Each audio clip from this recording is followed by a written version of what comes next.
Hi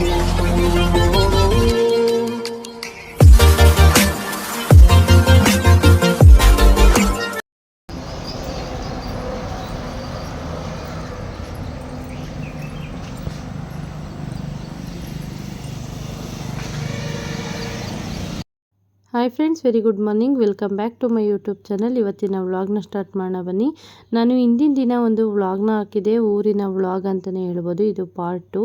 ನಾನು ಊರಿಗೆ ಹೋಗಿ ಬಂದ ಮೇಲೆ ನನಗೆ ಎಡಿಟಿಂಗ್ ಮಾಡೋಕ್ಕೆ ಟೈಮ್ ಇಲ್ಲದೇ ಇರೋ ಕಾರಣ ಯಾವುದಿತ್ತು ಅದನ್ನು ಹಾಕಿದ್ದೀನಿ. ಆ್ಯಂಡ್ ಇದು ಪಾರ್ಟ್ 2 ಅಂತಲೇ ಹೇಳ್ಬೋದು. ನಾನಿವಾಗ ದೇವಸ್ಥಾನದ ಒಂದು ಕ್ಲಿಪ್ಪಿಂಗ್ ಎಲ್ಲ ತೆಗೆದು ತೋರಿಸಿದ್ದೆ.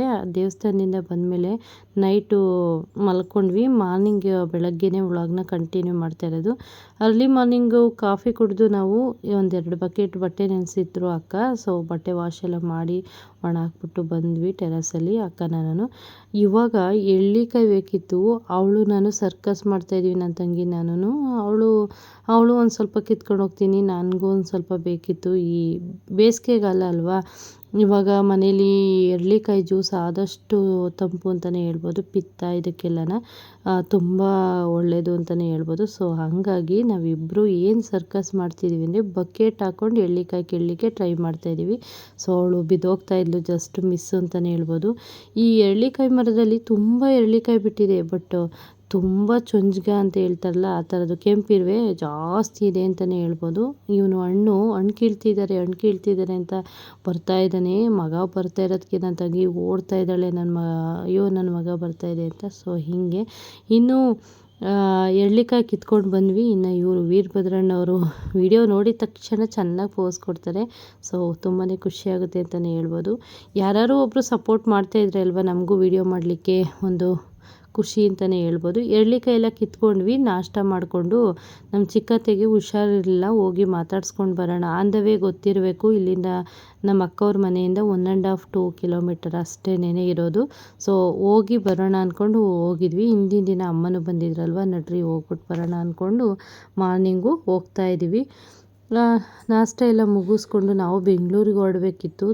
ಅರ್ಜೆಂಟಲ್ಲೇ ಹೊರಟ್ವಿ ಅಂತಲೇ ಹೇಳ್ಬೋದು. ಸೊ ಹಾಗೆ ಒಂದು ಕ್ಲಿಪ್ಪಿಂಗ್ನ ತಗೊಂಡು ಹೋಗ್ತಾ ಇದ್ದೀವಿ. ಆಲ್ಮೋಸ್ಟ್ ಈಗ ಬೇಸಿಗೆ ಕಾಲ, ಎಲ್ಲೂ ಗ್ರೀನ್ ಇಲ್ಲ ಅಂತಲೇ ಹೇಳ್ಬೋದು. ಈ ನೀರು ಬೋರು ಇರೋ ಕಡೆ ಮಾತ್ರ ಈ ಹಚ್ಚ ಹಸಿರಾಗಿರೋದು, ಇನ್ನೆಲ್ಲ ಕಡೆನೂ ಬರೇ ಬರಡು ಭೂಮಿ ಅಂತಲೇ ಹೇಳ್ಬೋದು.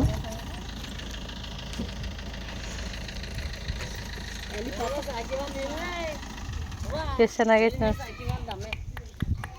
ಈ ಕಡೆ ಎಲ್ಲ ಮನೆ, ಆ ಕಡೆ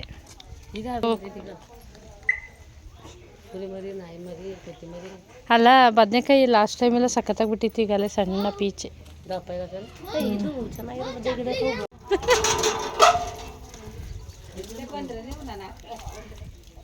ಗೊತ್ತನವ.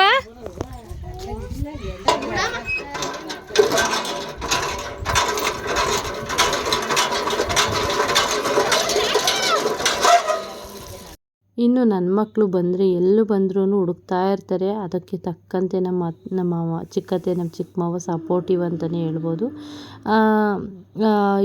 ಏಣಿ ಮೇಲೆ ಹತ್ತಬೇಕು ಅಂತ ನನ್ನ ಮಗ ಹಠ ನೋಡಬೇಕು ಅಂತ ಚಿಕ್ಕವನು ಕೇಳ್ತಾ ಇದ್ದಾನೆ.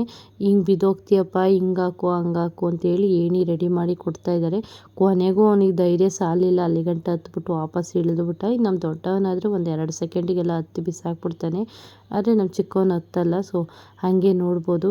ಆಟೋ ಎಲ್ಲ ವೀಡಿಯೋ ಕ್ಲಿಪ್ಪಿಂಗ್ನ ತಗೊಂಡು ನಮ್ಮ ದೊಡ್ಡವನು ಬಂದೇ ಬಿಟ್ಟ ಅಂತಲೇ ಹೇಳ್ಬೋದು. ಅಲ್ಲಿಂದ ನಾನು ಟೀ ಮಾಡ್ಕೊಂಡು ಕುಡಿದು ಅಲ್ಲಿಂದ ಹೊರಟ್ವಿ. ಅಲ್ಲಿಗೆ ವೀಡಿಯೋ ಮತ್ತೆ ಸ್ಟಾರ್ಟ್ ಮಾಡೋಕ್ಕಾಗಲಿಲ್ಲ. ಇನ್ನು ನಾವು ಬೆಂಗಳೂರು ಕಡೆ ಹೊರಡಬೇಕು ಅಂತ ಆವಾಗಲೇ ಹೇಳಿದೆ. ಹಿಂದಿನ ದಿನ ನಾವು ಪ್ಲ್ಯಾನ್ ಮಾಡ್ಕೊಂಡ್ವಿ, ಅವತ್ತು ಮಾರ್ನಿಂಗೇ ಪ್ಲ್ಯಾನ್ ಮಾಡ್ಕೊಂಡ್ವಿ. ನಾನು ನನ್ನ ಮೈದ ಅಂದರೆ ನನ್ನ ತಂಗಿ ಗಂಡನು ನಾವು ಎಲ್ಲ ಮಾತಾಡ್ಕೊಂಡ್ವಿ. ಸರಿ, ಇನ್ನು ನಾವು ಈ ವ್ಲಾಗ್ ಮಾಡ್ತಾ ಇರೋದು ಸಂಡೇ. ಮಂಡೇ ಟ್ಯೂಸ್ಡೇ ಇವ್ರದ್ದು ವೆಡ್ಡಿಂಗ್ ಆ್ಯನಿವರ್ಸರಿ ಇತ್ತು ಅಕ್ಕೊಂದು. ಸೊ ಮತ್ತೆ ನಾವೆಲ್ಲ ಜೊತೇಲಿ ಎಷ್ಟೊಂದು ಜನ ಇದ್ದೀವಲ್ವ, ಒಂದು ಸೆಲೆಬ್ರೇಷನ್ ಮಾಡಿಬಿಟ್ಟು ಹೋಗ್ಬಿಡೋಣ ಅಂತೇಳಿ ಪ್ಲ್ಯಾನ್ ಮಾಡ್ಕೊಂಡಿದ್ದಂಥದ್ದು. ಸರ್ಪ್ರೈಸ್ ಗಿಫ್ಟು ಅಂತಲೇ ಹೇಳ್ಬೋದು. ಅವಳು ಯಾವುದೋ ಫಂಕ್ಷನ್ಗೆ ಹೋಗಬೇಕು, ನಾಮಕರಣ ಇದೆ ಅಂತ ಅವಳು ಕೂಡ ರೆಡಿಯಾಗಿದ್ದಾಳೆ. ಎಲ್ಲ ಬೀಗ ಹಾಕಬೇಕು ಅಂತ ಈಚೆ ಹೋಗಿದ್ದಾರೆ. ಇವ್ರು ಕೇಕ್ ತರಕ್ಕೆ ಹೋದರೆ ಎಷ್ಟೊತ್ತಾದರೂ ಬರಲೇ ಇಲ್ಲ. ಸೊ ಹೋಗೋಣ ಅಂತೇಳಿ ಎಲ್ಲರೂ ಹೊರಟು ಈಚೆ ಬಂದು ನಿಂತಿದ್ರು. ಸೊ ಫೈನಲಾಗಿ ಅವರು ಬಂದರು. ಕೇಕ್ ಯಾಕೆ ತೊಗೊಂಬಂದಿದ್ದೀರಾ ಅಂದರು. ಪಾಪು ಬರ್ತಡೇ ಇದೆ ಅಂತ ಹೇಳಿ ನನ್ನ ತಂಗಿ ಹೇಳ್ತಾಯಿದ್ಲು. ಹೌದಾ ಅಂತೇಳಿ ಹಂಗೆ ಹೌದಾ ನಂಗೆ ಹೇಳಲೇ ಇಲ್ಲ, ನಾನು ಏನಾದರೂ ತರಿಸ್ತಾ ಇದ್ದೆ ಅಂತ ಅಕ್ಕ ಹೇಳ್ತಾನೆ ಇದ್ಲು. ಆ್ಯಕ್ಚುಲಿ ಅವಳಿಗೂ ಪಾಪ ಗೊತ್ತಾಗಲಿಲ್ಲ. ಅಲ್ಲಿಂದ ಅದಾದ ನೆಕ್ಸ್ಟು ನಾವು ಸೆಲೆಬ್ರೇಷನ್ ಹೇಗೂ ರೆಡಿಯಾಗಿದ್ರಲ್ವ, ಗೊತ್ತಿತ್ತು ಹೆಂಗೂ ರೆಡಿ ಆಗ್ತಾರೆ ಫಂಕ್ಷನ್ಗೆ, ಸರ್ಪ್ರೈಸಾಗಿ ಗಿಫ್ಟ್ ಕೊಟ್ಬಿಡೋಣ ಅಂತೇಳಿ ಹೊರಟಿದ್ದಂಥದ್ದು. ನಮ್ಮದೇ ಒಂದು ಫ್ಯಾಮಿಲಿಯಲ್ಲಿ ಒಂದು ನಾಮಕರಣ ಇತ್ತು, ಎಲ್ಲರೂ ರೆಡಿಯಾಗಿದ್ದರು. ನಾವು ಇಲ್ಲ ನಾವು ಬರೋಲ್ಲ ಅಂತೇಳಿ ನಾನು ಬೆಂಗಳೂರು ಕಡೆ ಹೊರಡಬೇಕು ಮಕ್ಕಳು ಕರ್ಕೊಂಡು ಅಂತೇಳಿ ನಾನು ಬೇಡ ನಾನು ಬರೋಲ್ಲ ಅಂತ ಹೇಳಿದೆ. ಸೊ ಚಿಕ್ಕದಾಗಿ ಈ ರೀತಿ ವೆಡ್ಡಿಂಗ್ ಆ್ಯನಿವರ್ಸರಿನ ಸೆಲೆಬ್ರೇಷನ್ ಮಾಡಿದಂಥದ್ದು. 15ನೇ ವರ್ಷ ಅಂತ ಅಂದ್ಕೊತೀನಿ, ನನಗೂ ಅಷ್ಟು ಕನ್ಫರ್ಮಾಗಿ ಕೇಳೋಕ್ಕೆ ಹೋಗಲಿಲ್ಲ. 15-16 ವರ್ಷನೂ ಆಗಿರ್ಬೋದು ಅಂದ್ಕೊತೀನಿ. ಸೊ ಖುಷಿಯಾಯಿತು, ಫ್ಯಾಮಿಲಿ ಎಲ್ಲ ಮೆಂಬರ್ಸ್ ಇದ್ದಾಗ ಈ ರೀತಿ ಸೆಲೆಬ್ರೇಷನ್ ಮಾಡಿದರೆ ಅದಕ್ಕೆ ನಿಜವಾಗ್ಲೂ ಅದಕ್ಕೆ ಆದ ಒಂದು ಕಳೆ ಇರುತ್ತೆ. ನಾವು 2-3 ಜನ ಮಾಡ್ಕೊಳ್ಳೋದು ಅದು ಇದ್ದಿದ್ದೆ, ಬಟ್ ಫ್ಯಾಮಿಲಿ ಮೆಂಬರ್ಸ್ ಎಲ್ಲರೂ ಇದ್ದಾಗ ಮಾಡೋ ಸೆಲೆಬ್ರೇಷನ್ನೇ ಬೇರೆ. So once again happy wedding anniversary ಅಂತ ಹೇಳಲಿಕ್ಕೆ ಇಷ್ಟಪಡ್ತೀನಿ. ನಮ್ಮ ಆಂಟಿ ನಮ್ಮ ಚಿಕ್ಕಪ್ಪ ಇಬ್ಬರು ಇದ್ದಾರೆ, ಇನ್ನೂ 2 ಆಂಟಿ 2 ಚಿಕ್ಕಪ್ಪತಿರು ಮಿಸ್ ಆದರು ಅಂತಲೇ ಹೇಳ್ಬೋದು.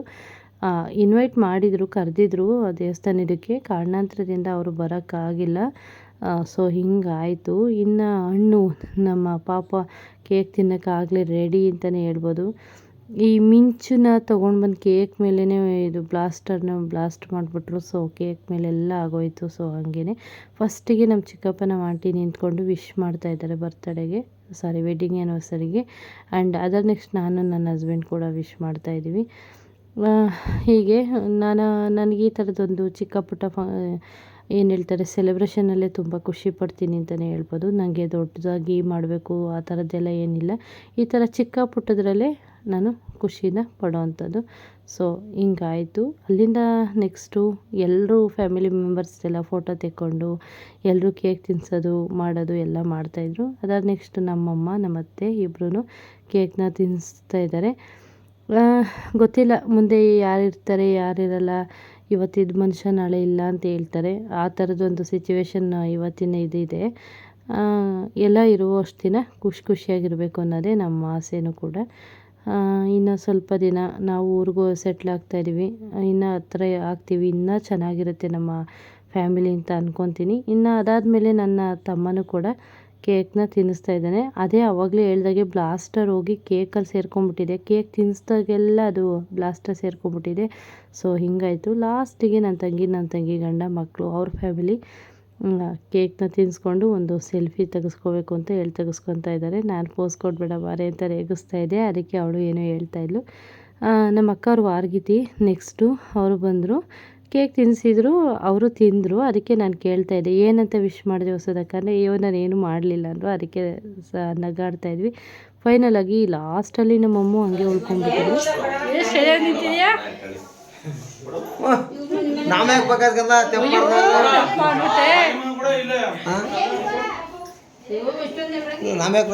ಫೈನಲಾಗಿ ಕೇಕೆಲ್ಲ ತಿಂದು ಖಾಲಿ ಮಾಡಿದ್ದಾಯಿತು. ಬೆಂಗಳೂರು ಕಡೆಗೆ ನಾವು ಖಾಲಿ ಮಾಡೋಣ ಅಂತ ಹೊರಟ್ವಿ, ಏನೇನೋ ಆಗೋಯಿತು.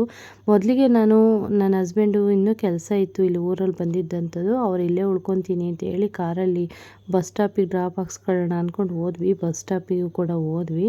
ಕೊನೆಗೆ ನಮ್ಮ ಮೈದನ ಇಲ್ಲ ನಾವೇ ಕಾರಲ್ಲಿ ಬೆಂಗಳೂರಿಗೆ ಡ್ರಾಪ್ ಮಾಡ್ತೀವಿ ಮನೆ ಹತ್ರ, ಮಕ್ಕಳು ಕರ್ಕೊಂಡು ನೀವು ಒಬ್ಬರೇ ಹೋಗಬೇಡಿ ಅಂತ ಹೇಳಿ ಬಸ್ ಸ್ಟಾಪಿಂದ ಮತ್ತೆ ಮನೆಗೆ ಕರ್ಕೊಂಡು ಬಂದರು. ಸೊ ಹಿಂಗಾಯಿತು ಅಂತಲೇ ಹೇಳ್ಬೋದು. ಮತ್ತೆ 2 ಸತಿ ಬಸ್ ಸ್ಟಾಪಿಗೆ ಹೋಗಿ ವಾಪಸ್ ಬಂದು ಮತ್ತೆ ಫೈನಲಾಗಿ ಈವ್ನಿಂಗ್ ಹೊರಟ್ವಿ.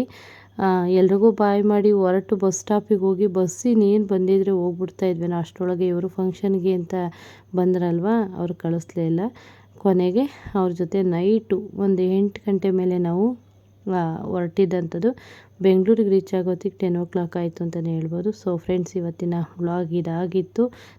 ನಮ್ಮ ಫ್ಯಾಮಿಲಿ ನಿಮಗೆ ಖಂಡಿತವಾಗ್ಲೂ ಇಷ್ಟ ಆಗುತ್ತೆ ಅಂತ ಅಂದ್ಕೊತೀನಿ. Thank you for watching. Love you all. Bye friends.